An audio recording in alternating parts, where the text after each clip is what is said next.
All right, we're here with Brody Holmes. They just won the inter-season conference matchup versus East Mills. Brody was the pitcher. They won 10-0. Brody went 5 innings, got 9 strikeouts, also went 2 for 3. I mean, Brody, pretty good game tonight. What were you happier with, the pitching or the hitting? I was more happy with the pitching tonight. I was really finding the zone. Just got a lot of strikes called for me.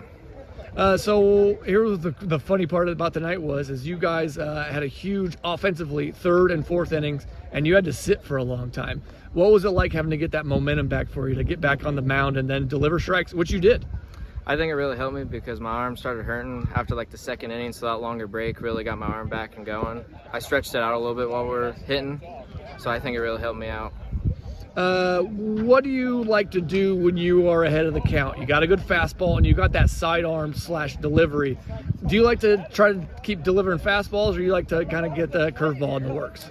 Sometimes I throw in the curveball. It really just depends on which pitch is clicking that night. Like tonight was the slider for me. It was really hitting the inside of the outside of the box. So it really just depends on what pitch is going for me that night.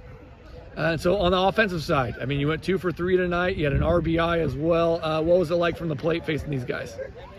I mean, the last time we faced them, they throw pretty good. It's just they can't find like the inside, like the strike zone. So we got walked a decent amount, but yeah.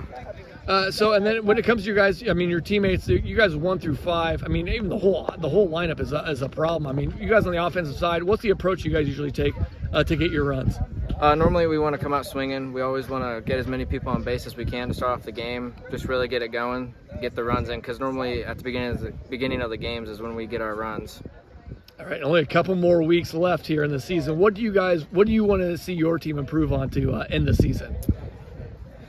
I really want to win out the rest of the season. Next week we got a couple of good teams, Logan, Magnolia, and Bedford, and we're really looking forward to those 2 teams, really good teams, and we'll be seeing Bedford in districts if we make it that far too, so it'll be a good matchup. There we go. We were talking with Brody Holmes, pitcher tonight for that Stanton win, 10-0 over East Mills, Corner Conference inter-season champs. Hey, Brody, thanks for this interview and good luck the rest of the season. Thank you. All right, I'm here with Stanton head coach Alex Cabbage after that in-season conference championship win over East Mills. We're in Essex, and Stanton won 10-0 in 5. Coach, you guys played them earlier this week, beat them 10-0 tonight. So just give a summary of what tonight's game was like. Yeah, I mean, obviously 10-0, like you said, that's we came out on the right side of it, and that's a great victory for us. We've been really moving in the right direction lately in the last 6 or 7 games. A lot of them have been conference games, but it started. We built off last night. We really put the ball in play a lot, made their defense make plays. But tonight it really started with Brody Holmes on the mound. When you have a pitcher that's confident, and he's confident in all of his pitches, and his curve, his slider, his fastballs, his change, and he's hitting his spots, and you're calling pitches, and he's hitting within a ball of the spots you're calling. It makes it fun, it makes it easy, it makes a good baseball game, clean baseball game, and a fast one. So it started with him, and then we had obviously timely hits breaking it open in that 2nd inning there. You mentioned it, Holmes had a strong night tonight. He got through 15 outs since you guys went through 5 innings. 9 of his 15 were strikeouts.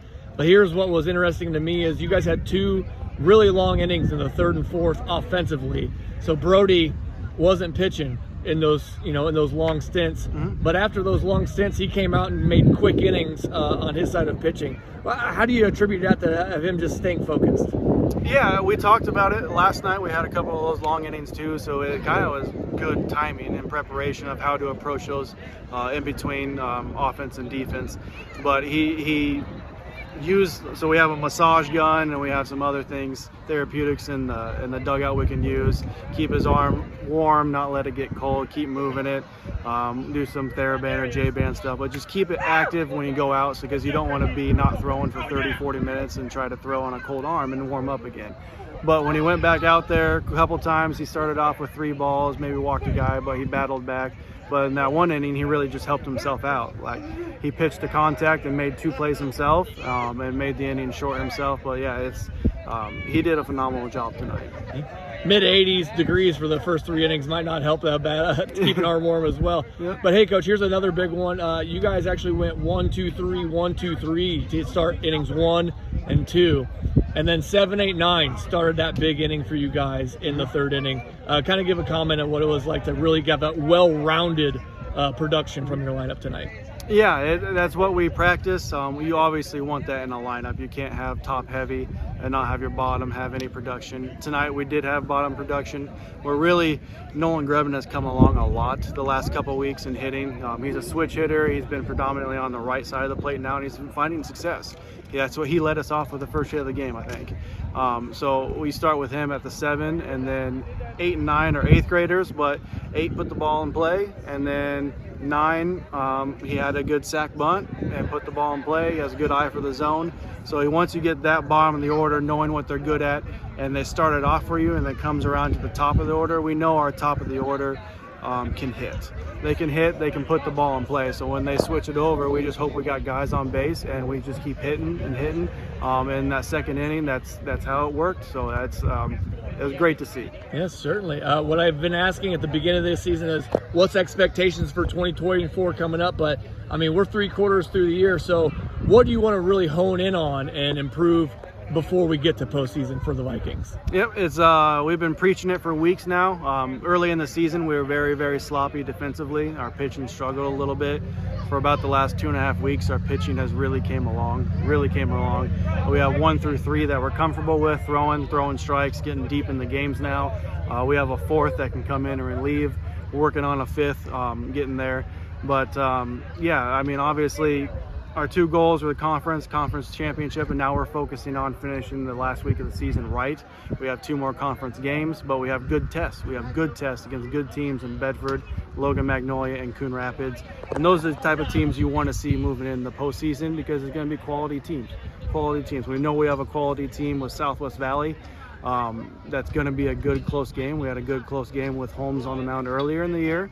And then if we win, it's likely East Union, and they have good pitching. Man, they have really good pitching. And we know that's going to be a barn burner. So it's all you're going to see is good teams from now on out. But we just needed to get better defensively and pitching. And all 3 phases are really coming up and equaling out instead of hitting being here and pitching and defense being down here. They're all kind of getting right on the same level, which is what you need to be a consistent ball club and find yourself on the right side of the scoreboard. All right, we're here with Coach Cabbage of the Stanton Vikings in their season. Corner Conference champions, Coach Cabbage, they win 10-0 versus East Mills. Hey, thanks, Coach, for this interview, and good luck that rest of this season. Yep, thank you, guys.